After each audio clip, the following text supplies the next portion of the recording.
9 and verse 7. 2 Corinthians chapter 9 and verse 7. We are continuing with our study of the Bible, and what we are looking at now is the giving according to the word of God, giving under grace. So 2 Corinthians chapter 9 verse 7, the Bible says, "So let each one give as purpose in his heart, not grudgingly or of necessity, for God loves a cheerful giver." Amen. We want to look at the attitude of the heart of the giver. The attitude of the heart of the giver. What is your motive for giving? What drives you to give? What stirs you up to give? What is the right way to give? Because we want to give in a manner that pleases God. And there's a way that God is pleased. And the Bible says God is pleased when we give cheerfully. Your cheerfulness is not automatic that it will be manifested in your face or in your appearance. Cheerfulness is in the heart. That which is manifested, many people laugh when they are crying inside. Actually, there are people who laugh and fight. Have you ever seen that? Someone laughs and can punch you when he's laughing because people express their emotion differently. Like, I normally see the white girl when they are told, "I love you, will you marry me?" They cry. When you tell an African woman, "I love you," she laughs. No, she feels good. But a white woman, she cries. But that crying, she's expressing her cheerfulness. I've wondered, I've never wondered why the Western people behave bad like this. How can you cry when somebody has told you, "I love you"? And now some of us here, we have copied that. So when we are told, "I love you," so, that's Western things. In Africa, when a man tells you, "I love you," you tell him, "No, I don't believe." Say it again. A man tells you, "I love you," you do? Say, and you want him to hear it again. He says, "I love you," say, "You are cheating me." Say it again. Until he says it like 7 times. You don't cry. We had a meeting here, and we had a story that I took from a boy church. That story, that there was a church that had a fundraising, and people gave the money they gave, they finished giving. Then they said, "If you have something to auction, bring it." And people brought onions, potatoes, everything, bananas. They auctioned, and an old man brought a coffin. So that was at the end of the auction now. He brought a coffin. And someone stood from the church and said, "I'm buying this coffin for the pastor at 100,000. And the pastor said, "No, I am buying it for the elder at 200,000. So everybody in the church refused, and they kept buying for another person. And at the end of the service, they addressed the money they needed from a coffin. And the last man said, "I'm buying it for the owner of the coffin at 500,000. So the owner of the coffin now went with it home. But what is the bottom line? People are driven with fear to give. That kind of giving does not honor God. If you are giving because you are afraid of the coffin, that's not honoring God. You have been robbed. You have just been robbed in a church. Just the same way a man looks for you with a gun outside there to rob you, there's a way I can rob you with my Bible if I want now. And you will give more than you give cheerfully. So we want to look at the motive of the heart when you are giving. So verse 7 says that let each one give as he has purposed, as he purposes in his heart, as he has decided in his heart. So we are looking at giving as a function that begins from the heart, a function that is well thought. If you have to give as you purpose in your heart, then your giving is not impulsive. It's not emotional. I'm not going to preach here a hype message. Then you read somewhere and say, "This is the right time to give." Then you give. No, that doesn't honor God.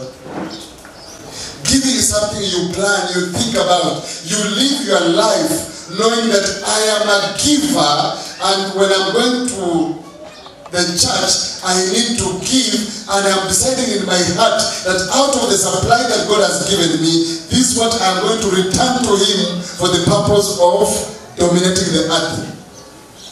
We'll be looking at the reasons why we keep giving in a very short time. But You need to understand, giving is not an impulsive thing. If you leave your house and come to church, when you don't know what to give, you are not a worshiper. You cannot come here to wait for good songs to motivate you. Then you give according to the songs. God plucked me out of a bar. I was one of the worst drunkards in this world. When God plucked me from the bar, I know how we used to behave in the bar.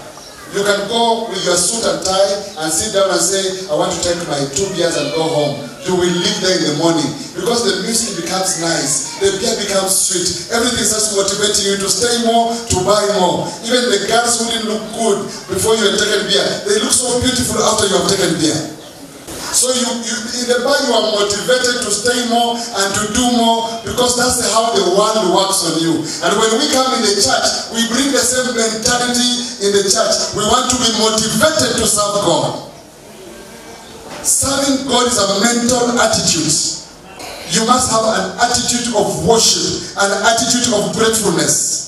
When you are leaving home, you are thankful to God. You just want to worship Him with all that you have and all that you are, and part of your worship is finances. I said last Sunday, worship can never be complete until you have given. You can sing, you can dance, you can raise up your hands, you can pray, you can do all things. Thank you, that's good worship. But until you have released a part of yourself, because even outside there, even in the funerals, people dance. Even when people are doing their own thing, there's no place you'll never find dancing. So don't think dancing in the church is the only worship. Even outside there, people worship their gods. But when you come to the congregation of the saints, and you worship God in song, in learning the word, in speaking, in serving, then you crown it up with giving. That's a complete service unto God. Praise God. You need to embed it in your heart. Make sure that it sticks on your heart. Worship is not complete until you have given. So, and how do we give? As we decide, as we purpose. You can sit here today and say, I purpose in my heart, by the end of this year, I want to have served God with 500,000. You purpose in your heart. God knows how He will supply. It's a purpose you have, and you work towards it. You purpose. You want to say, this year I want to serve God with 100,000. This year I want to serve God with 1 million shillings. You first of all purpose. Before God supplies, you must first of all purpose. Is somebody hearing me?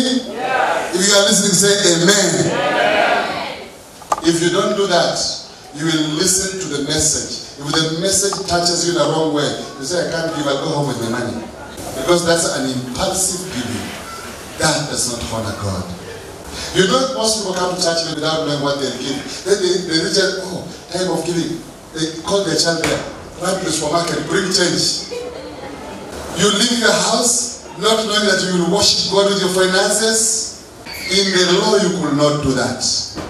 In the time of the law, it was a strict thing. You cannot go in the presence of God empty-handed during the time of the law. Because people used to go in the presence of God. Now we live in the presence of God.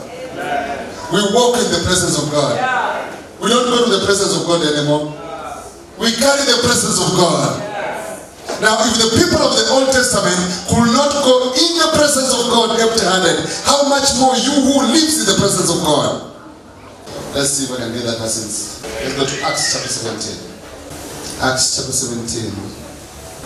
26, the Bible says, and He has made from one blood every nation of men to dwell on the face of the earth. So, God has made from one blood. You know that blood? Adam's blood. So from Adam, God has made every nation of men to dwell on all the face of the earth, and has determined their pre-appointed times and the boundaries of their dwellings. Verse 27, so that they should seek the Lord in the hope that they might crop for Him and find Him, though He is not far from each one of us. Verse 28, for in Him we live and move and have our being, as also some of your poets have said, for we are also His offspring. I see that? in God. You need to know that. So we don't go in the presence of God. We are, wherever you are in God. And God is in you. You carry the presence of God. We are the ones who carry the presence of God. Yeah. Praise God. Yeah. Don't say, I'm going in the presence of God now. That was for the Old Testament. Now look at it. Those people who just tested God once a year, when they went in His presence, they knew for sure you cannot go before God empty-handed. How much me and you who now live in Him, how much more? In other words, we are supposed to be continuously generous, daily generous. Praise God. Amen. So we give as we have purposed in our hearts. There's a difference between knowing and doing it. Amen. Let's close our eyes, each and every one. Let's close your eyes and bow down your head. Each and every one of us. And listen to the deep voice inside you and ask, what do I want to give to God the whole of this year? By the end of this year, how will I have served God with my substance? Listen keenly. Don't be in a hurry. God speaks to us. God speaks to each and every one of us. If Adam could hear the voice of God when he is hiding, running away from God with leaves on his body, he was living in sin, how much me and you are righteous? You can hear the voice of God. Ask yourself from the depths of your heart, how do I want to serve God this year financially? By the end of this year, how much do I want to invest in the kingdom? Because if God is God, He will speak to you right now in your heart, in the depths of your heart. Never share with anyone that information. That is between you and God. If you have decided in your heart, say a small prayer in your heart. Say, God, I don't know where this money will come from, but yet I know you are able, you are the owner of the silver and the gold, the cattle of the 1,000 hills are yours, and I know you will supply me these finances, and I will fulfill, even as I have decided in my heart. Purpose in your heart, and tell God, thank you for the supply. Then all of us can say, Amen. Let's say amen to that prayer, all of us. Amen. Shout a big amen. Amen. You must purpose. We want to allow our emotions to interfere with our worship. Let the worship bring emotions, but not emotions to interfere with the worship. If worship brings emotions, that's good. But if our emotions interferes with worship, then there's a problem. Everyone must give as he purposes in his heart. Now, what will cause you to purpose in your heart how you should give? What will cause you? The knowledge of the finished work of Christ at the cross. The knowledge of the finished work of Christ at the cross will make you make the right decision. How will that make you make the right decision? Because you come to a level that you understand you are born a sinner, condemned to hell, separated from God, living under the curse of Adam. There was no hope for your life. There was no help for your life. You are a wretched sinner on your way to hell. And hell is an eternal place of damnation. It's an eternal place of suffering. Hell is not a good place. People who hate the message of grace, they normally shout, hell is still hot when you are preaching grace. They think grace is telling people there's no hell. So they still shout, hell is still hot. Which is true, hell is still hot. It's a place of torments, a place of suffering, a place of punishment because of sin, a place where the wrath of God is directed. And all of us who are sitting here right now, we were born with only one destiny, hell. We had no ability to rescue ourselves from hell. We had no ability to help a relative. Even if you loved another person so much, you will not help that person. We had no ability to make the conditions of hell better. But God, because of His mercy, because of His great love, He sent Christ to die on the cross and take your punishment on your behalf. The cross is a place where the love of God for a sinner is manifested.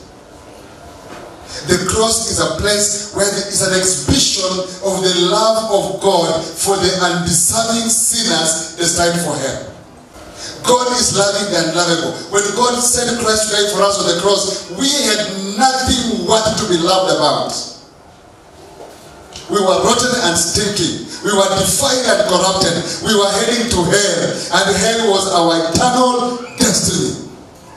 But Christ invaded our journey to hell. He died on the cross. That offense that was taking us to hell, Christ nailed it on the cross. He nailed it on the cross. That guilty, he nailed it on the cross. The consequence of the sins were nailed on the cross. And Jesus says, if you believe in me now, your destiny is altered from hell to heaven. Amen. Praise God. He says, if you believe in me now, I'll give you a new birth. You'll become a child of God. Instead of being called a son of Adam, now you'll be called the son of God. Your destiny is completely supernaturally altered, practically altered. You are no longer going to hell. You are no longer going to damnation. You are no longer separated from God. You are the family of God. You come from the royal family of God. Praise God. You are a royalty. You may not know, but you are a royalty. Do you know how royalties walk around? Do you know how they look? Do you know how they behave? They don't behave like anybody else. You see a royalty and you know this man is a royalty. Praise God.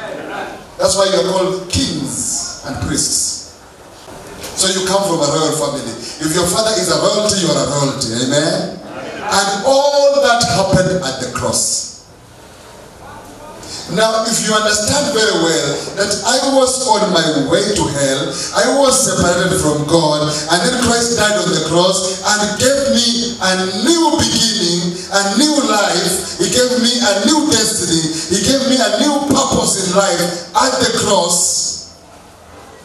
When you understand that, then you tell God, all that I am and all that I will ever be, all that I have and all that I will ever have belongs to you.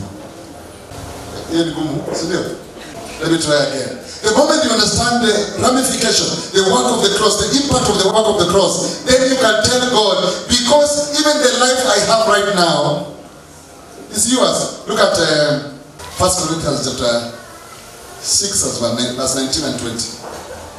Or do you not know that your body is the temple of the Holy Spirit, who is in you, whom you have from God, and you are not your own? And you are not? Oh. You are not? Verse 20. For you were bought at a price. Hold on. You are done what? You are bought at a price. You are not of your own. Never think that you belong to yourself. Somebody owns you. You are somebody's possession. You are somebody's property. Someone has already bought you. You are not of your own. Read again verse 20. For you were bought at a price. Therefore glorify God in your body and in your spirit, which are God's. Acts chapter 20 verse 28. Understanding that you are not of your own, you have been bought at a price. The result is, what is the result? That you will glorify the one who has bought you. You will glorify the one who owns you. Amen? Does God have some people in this house? Does God have people in this house? If you know you have been bought by the blood of Christ, say amen. Say thank you, Jesus. Say I am God's possession. You are not of your own. That's why you don't worry about your security. You don't worry about your health. You tell God, I belong to you. Since I belong to you, you are the one who saved me. You are the one who will sustain me. You are the one who will receive me in glory. Praise God. Acts 20:28. Yes. Therefore, take heed to yourselves. Take heed. And to all the flock among which the Holy Spirit has made you overseers to shepherd the church of God. Hold on. To shepherd? The church of So God. number one, you are the church of God. Which he purchased with his own blood. So you are the church of God, purchased by the blood of Jesus Christ. You need to write on your door, the purchased possession of God. So that anybody entering that house, even Satan, when he comes to your gate, he knows the territory I'm entering is the purchased possession of God. Amen. Are you one of them? Have you been purchased? Are you God's possession? So every time you look at the cross, see that you are the purchased possession of God, and God is saying, now glorify me with your finances. Will it be difficult? It is difficult when you think you have worked so hard. You are a clever man. You are so skilled. You know how to make money. Other people don't know how to make money. You look at other people and say, these ones are foolish. They're not as wise as me. But the moment you understand that everything I am and everything I have is because of the one who has purchased me, when he tells you now, glorify me with your finances, you have no problem. The reason why people don't give is because they don't understand the work of the cross. So if you are here and you don't understand the work of the cross, lift up your hand.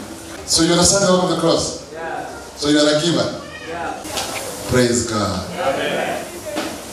For God so loved the world. Yeah. What did he do? Yeah. The only demonstration of love is through giving. Don't come here and say, oh, how I love Jesus. Give. Loving Jesus is not feeling so sorry and looking at the skies and running around. No. Loving Jesus is demonstrated through giving. So do you have people who love Jesus here? Shout amen. Are you sure you love Jesus? So to love is? Amen. So any believer who understands the work of the cross has no problem giving. So back to our verse again. Our verse says, so let each one give as he purposes in his heart, not grudgingly or of necessity, for God loves a cheerful giver. So there are three kinds of giving there. If you look there again, you will see the first giving is grudgingly or reluctantly. The second giving is of necessity. And the other one is cheerful. Cheerful giving. Now, if God loves a cheerful giver, it means your heart is celebrating the finished work of the cross. And that's why you are giving. I want someone to understand that. The only way you can be cheerful is because your heart is celebrating your salvation. Are you getting me? It's only a heart that celebrates salvation that can give cheerfully. A heart that understands the meaning of salvation is the only heart that can give cheerfully. And that is the only giving that is approved of God in the Bible. So think about it. A heart that celebrates salvation, a heart that celebrates the finished work of the cross, is a heart that is focused on Christ Jesus. Amen? So, if our hearts are focused on Christ, then number two, we will celebrate his finished work at the cross, and number three, we will be definitely givers. You don't need anybody to convince you. You don't need anybody to promise you anything. The God that is sold outside there is a slot machine. Is a lottery. They say if you put in 100, then it shakes around, then it will give you back 1,000. That's not God. The God that is promised outside there is a God that you must bribe, then he'll do for you something. You tell him, God, I wanted to go to America, but I want my visa to, so you take this 2,000. That's not the God of heaven. I want you to understand this. God has no contract with the church. Amen. Are you hearing me? God never enters contracts with the church. You know why? Because you are his sons. And a father does not enter contracts with his sons. A father does not do business with his son. A father automatically, generously blesses his sons. Praise God. Israel is the one that were in covenant with God, but God has no covenant with the church. God is in a love, family relationship with the church. You are family with God. Amen. Do you know that? Yeah. There's a song I wanted to sing, but Judy told me it looks like a Sunday school song. So do you have it? We are family, we are one. So let's sing it. We are children. We are joint heirs. We are heirs. We are family. Let's sing this again, meaning it now, meaning it. Do you know what to be an heir is? Hold on. Do you know what an heir is? An heir is someone who inherits another. So you are the heirs of who? So you inherit God, plus all that he has and all that he is. Let's sing like someone who is an heir. Let's sing it again. We are heirs of the Father. We are joint heirs with the Son. We are children of the kingdom. We are family. We are one. Amen. So we need to understand that we are family with God, and whatever we are giving is not going out of the family. Did you hear that? If you are children of God, if you are heirs of God, think about it like this. You are a father, you have 10 sons in the home, and you take your money, you tell one son to manage on behalf of the rest of the sons, then he refuses to allow the other children to enjoy it. What do you do as a father? You withdraw and give someone who can manage it better. So that's why you are a steward. Everything entrusted to you is not yours. It belongs to the family. It belongs to your father. He wants it to be the use in the family. Praise God. Whatever you have is for the family. I know I'm touching your God, but we must destroy. I told you we must destroy this God called money. Amen? So let's shout like children. Whatever I have is from my Father. For the family. Do you believe that? Yes. You believe that? Yes. That whatever is entrusted to you is from God and for the sake of the family. Yes. Amen? Where Judy comes from, you look at a man. If he sits on a seat flat like this, that's not a man what to talk to. But if he sits with one side, it means the wallet is fat. So if you find that you cannot sit properly because of the size of your wallet, you have to sit in style on the seat. You remember, even as I'm sitting like this, the wallet belongs to? For who? So when you know that now, you give cheerfully. In my house, we have a manager there called Lorraine. So we can give her like 5,000 shillings. Then she'll decide what we eat. She's the one who decides what we eat. And sometimes when we're in the evening, I said, you are eating eggs and ugali. I don't like eggs and ugali. So I'm like, what is wrong with this guy? The money is mine. He tells me, Daddy, I'm sorry, today is eggs and ugali. You know me, I want something. But the manager said today is, but I know if she does that every day, I will withdraw that power from her. Because it's just once in a while, I allow it. And also because I see other family members, they seem to enjoy that. So for the sake of them, I suffer. I know what Brother Paul went through when he was in prison, so I suffer. But it's my money, I've just given to her to be my manager. And she decides in our house, she decides what we eat. If you ask him, Sedan will tell you, sometimes he comes home, he says, Sedan sells fish. So he comes and says, will you eat fish? And Lorraine says, no, not this week. And even me, the father, I cannot say, Lorraine, please let's buy fish. No. She has said no, and that week we are not eating fish. So everything you have, God has given to you to be a good steward, a good caretaker, a good manager. You are managing those resources on behalf of heaven. Praise God. Amen.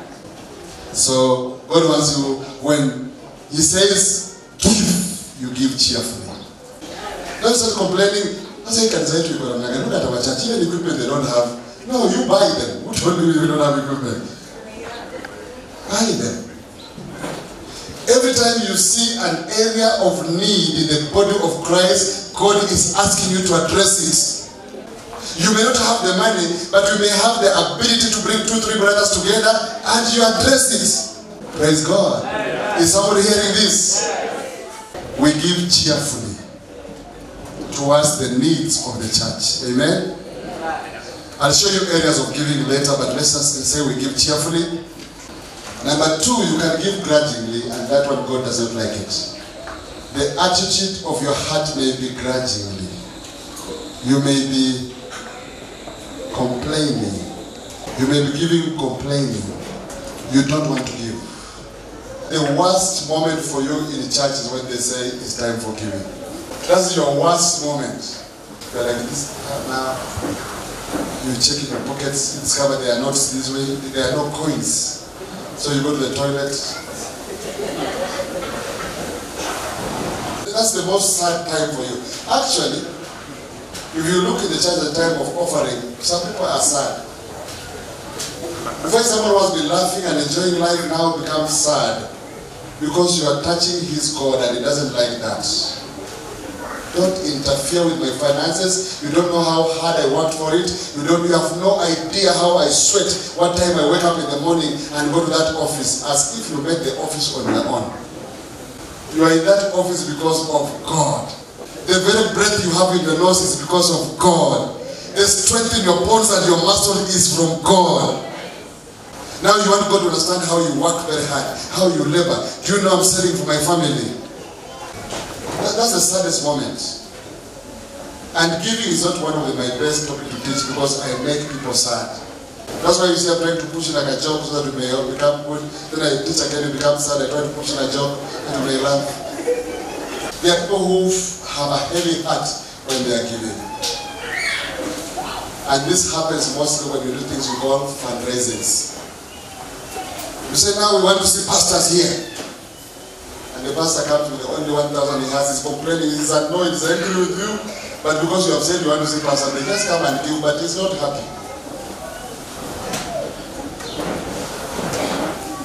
Now it's time for elders. Now it's time for this. I told you a story last Sunday about, I read it also on social media, about this man who took his hand in the pocket and put 50 shillings in the offering basket and sat and was smiling. Then the person behind him tapped him on the back and gave him 1,000 shillings note and told him. So he just gave it to him. So he said, hey, he told the person that was passing with the offering basket, he put it in and he turned. He told that man, thank you for supporting our church. That man told him, no, that is your money. When you removed your offering, it fell down. So he carefully looked for 50 shillings in his pocket, he touched it, then 1,000 fell down. Then now he has given 1,050 and he's not happy.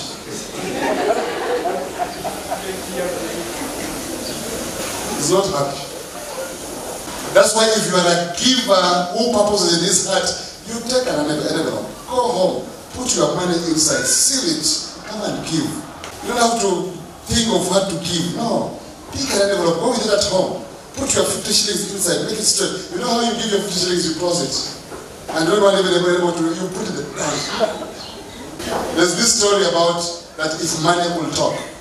And 50 shillings met with 1,000 shillings somewhere and they said, hey, 50 shillings was asking 1,000 shillings, I've not seen you for so long. And 1,000 shillings says, you can't meet with me. You stay in the church and me I stay in the clubs, in the marketplace, in the supermarkets, that's where I do my business. But you stay in the church, how do you meet?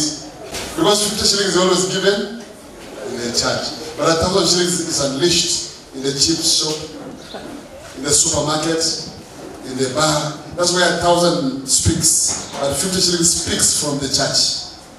So 50 was complaining, my brother, I've not seen you for so long. So someone says, can we bring 1,000 shillings back to the church? Amen? Can we bring it back to the church? Are you sure? He's walking outside. He wants to come back to the church. He admires where the church is also. Can we bring 1,000 back to the church? But don't give with a heavy heart. Don't give grudgingly that. Actually, let me tell you something. Every time you hear of a need in the church, it should excite you. The first prayer is, God, make me a vessel to address that need. Is someone hearing me? Every time they say I need it, and the finance director will be telling you how the money we give here is used. He'll tell you how every single coin we give here is used. At the end of every month, he'll tell you how much you gave and how much you used and what we need. He'll tell you all our needs. So that when you hear a need, it hits your heart. You need to tell God, make me the vessel that can be used for that need. Amen? So when we say 16 million, what do you say? We want to buy land with 16 million. What is your prayer? What is your prayer? Why don't you say, Pastor, why don't you go to the US and bring the money? No. You are the vessel that God should use. So that your pastor can preach the gospel to you. Amen. So your prayer from right now is, God, I want to be the vessel. If you know that the God who possesses you, the whole earth and its fullness belongs to Him. Praise God. So He can choose to use you. You can be the river through which that 16 million will flow into Grace Covenant Church. Amen. So the worst kind of giving you can do is grudgingly. All of us, we want to do something that pleases our Father in heaven, and He says, if you want to please me with your offerings, then it must be cheerful offering that commemorates the work of Christ at the cross, that celebrates the finished work of Christ at the cross, a mind that is fixed on Jesus Christ. But grudgingly, He says that one does not please Him. And lastly, He says, giving out of what? Necessity, compulsion. You are giving out of compulsion. You have been forced to give. You can be in a congregation like this, and somehow, by the help of God, I know most of you who can afford to give money. But I can choose to force you to give. And because you don't like embarrassment, I'll force you and you'll give. But will that please God? It's not a blessing to anybody. It's not a blessing to anybody. So, when you give under compulsion, under as necessity, you are giving under distress. You are giving under constraint, under as an obligation. It's an obligation. If you are every man in this church, you must bring 10,000 at the end of the year. It's a compulsion. It's an obligation. And you know, if I just said that and ended up there, you cannot give. So I must bring fear in your life. If you are here and you don't give, God is seeing you. He'll destroy your family. He'll destroy your business. I must add fear. And that's what pleases people outside there. People must be pushed in a corner for them to give. But we have said here, we will give cheerfully. Amen? We are not under distress. We don't have to be put under distress that all your business will go. That job, God can take it away anytime. No. That should never be a motivation. We are giving because we love the Lord, we are worshiping Him, we appreciate the work He has done in our lives, and we are just giving. So we are not under distress. You know, if I wanted to give under distress, then there must be a continuous prodding, a continuous harassment. I must harass you continuously about money, everything. If I get a scripture, I must twist it to bring money inside. Every scripture must be twisted to bring money inside. And that's why you see other churches outside there, they are prospering financially because they squeeze people by force. But me, I want you to grow spiritually, attain the capacity to serve God without being pushed, not grudgingly or not under distress. Anybody ready? Yes. If you don't have a very skilled man, I can do this. There are things I can do, but I have restrained myself. I'm so skilled. If I want money from you, you cannot deny me money. You can't. But I've harnessed myself under the will of God. I've restrained myself. I don't want to do anything unbiblical. I want to hide myself under the scriptures so that whatever I do brings glory to God. These things people tell people, come here. This is what the Lord is saying. I can do them. If I'm not restrained by the Holy Spirit, I will do them. Ask my brother Julius there, we were trained, we were in a ministry that was doing that. We can do it. I was with that Julius in that ministry. I'm well trained. We were with Julius in a ministry. You look at somebody and you speak in his life, he trembles and he gives you all the money. But the scriptures have put me in prison. I am a prisoner of righteousness. That's why I labor in the word of God. I cannot keep harassing you and prodding you and pestering you. I've always told you a story, and Julius can confirm right now. There's a day when we were in that ministry, and the bishop came and said, next week, I'm going to the mountains to pray for your needs. So he gave 2 weeks. Said, the other week I'm going to the mountain to pray for your needs. So next Sunday, you go take a paper, write all your needs, then put an offering equal to those needs. Then when I am at the mountain, I'll be praying for those needs. And while I am still there, God will be answering you. You know, that's what people want to hear. Yeah? 300 envelopes were brought. And there was money. Real money. I was one of the elders in that church. Julius was my teacher, the Bible teacher in that church. And we went and sat in an office. We opened the envelopes and we were told, go and burn those letters and the envelopes. We shared the money and we went away. You and your problems will go to hell. But this is what you want. You want to look on television. If I say, oh, you send. If I say B, you send. This is what you want. God says, I love a cheerful giver. Do you have a cheerful giver in this place today? Yeah. Shout hallelujah to Jesus. If you ask Dan, I plucked him home from, just the other day, I plucked him from a very dangerous ministry the other day. Dan was crying tears when he sees people are being manipulated. He knows someone has been investigating you. He has brought the information to the pastor, and the pastor says, Judy, stand up, and he tells you things about yourself. And he says, the Spirit of the Lord says you give 100,000, and Judy goes to go and pray. Am I lying? That's why I plucked him from 2 months ago. If you look at Dan right now, his face is bright. He's looking like a young man now. But when he was there, he used to walk like this because he was tired. These things are tiring. God wants worshipers. Amen? You want me to try them one day?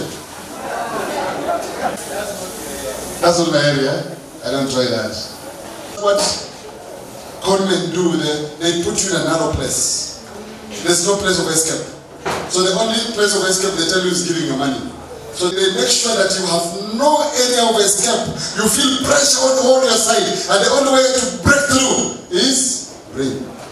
But God says that is out of compulsion. You are pushed to give. God says, I want a cheerful giver. Amen? So we don't give because it's a must or else, but we give because we love the Lord and we are worshiping Him. Let's go back to our scripture in 2 Corinthians 9 and verse 7. And now we read it together, verse 8. So let each one give as he purposes in his heart, not grudgingly or of necessity, for God loves a cheerful giver. And now look at verse 8. The result of being a cheerful giver, the result of purposing in your heart to worship God with your finances. Look at verse 8 now. The Bible says, and God is able to make. So hold on there. So God is able to make all grace. What is grace? Unmerited favor and deserved kindness of God. God is saying, I am able. The reason why I am not doing it is because you are not releasing your substance cheerfully. You want to be pushed.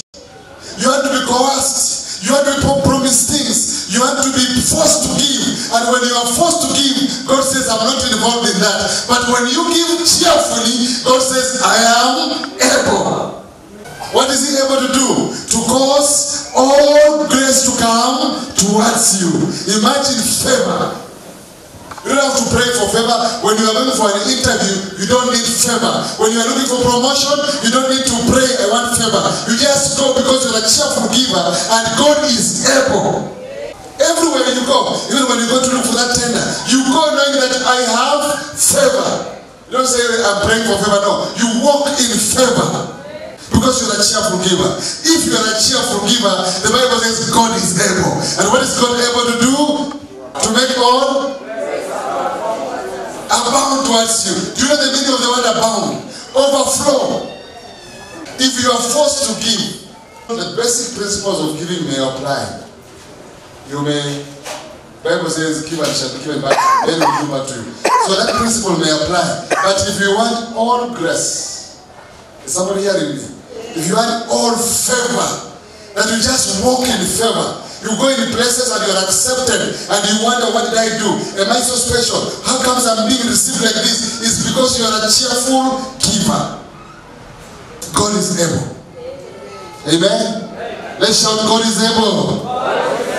Do you know the meaning of able? Is God is almighty, all powerful. God is omnipotent. Nothing is too hard for him. To him all things are possible.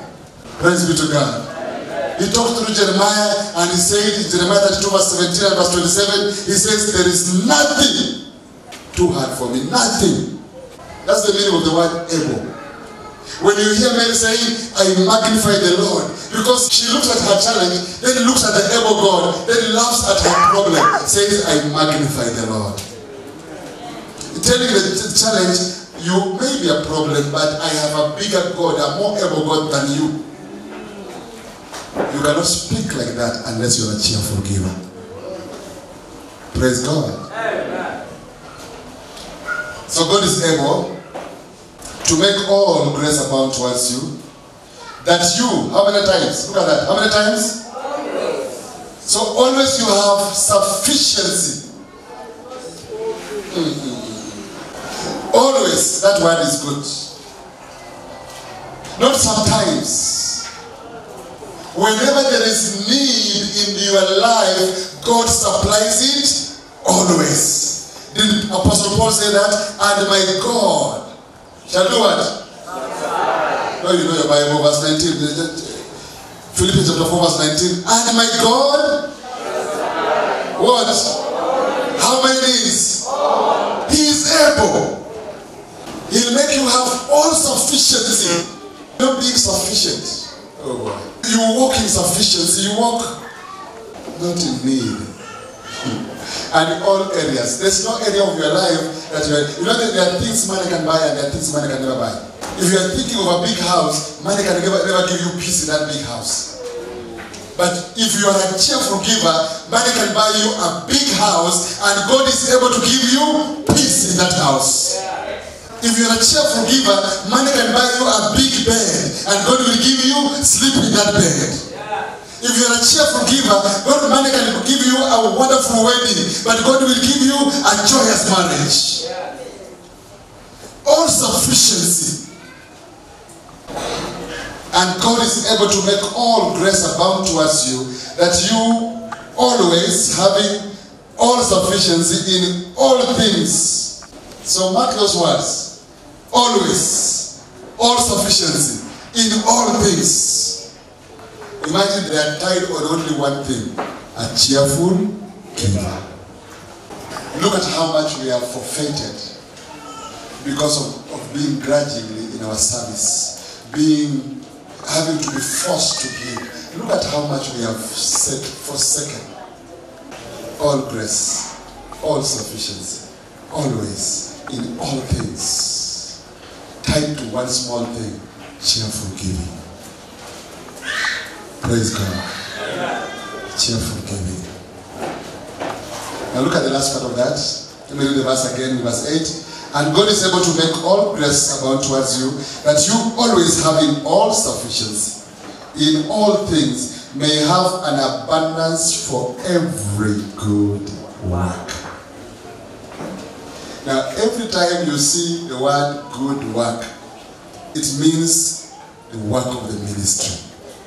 work that is done by the Holy Spirit through you. Good work. Did you hear Jesus tell somebody only God is good?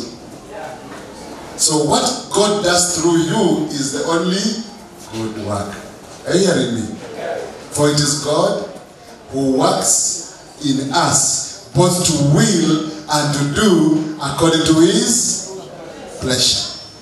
So that which God is doing through you is what the Bible refers to as good work. And good works are always empowered, energized by the Holy Spirit, not by yourself. When you are serving God under the power of the Holy Spirit, you will never complain. You will never feel that you are being forced. You will enjoy.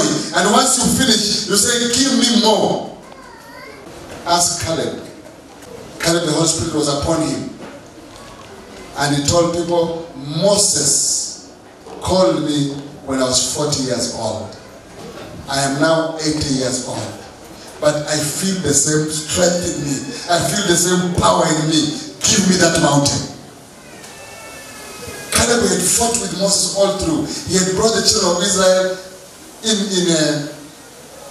Canaan. And now he's saying, if there are no young men here to go on top of that mountain and conquer those giants, Caleb the old man is here.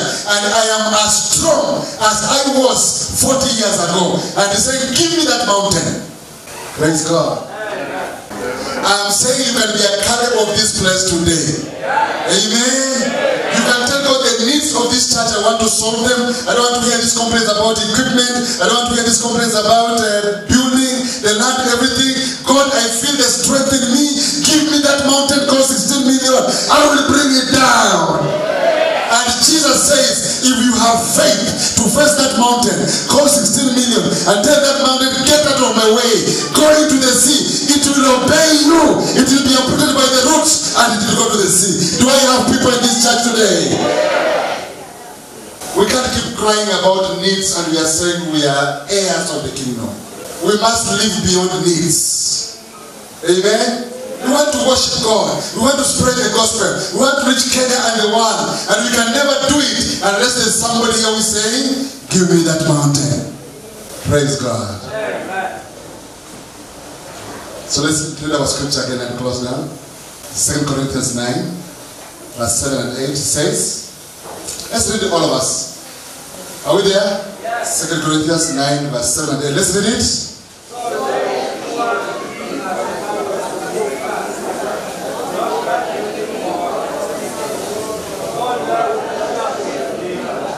Amen.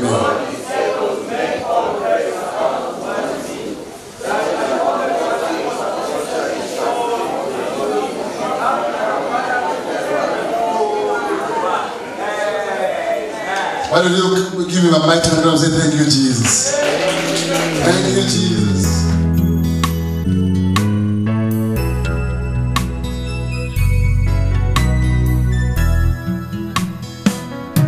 Oh Lord my God, when I know some wonder, consider all the worlds thy hands have made.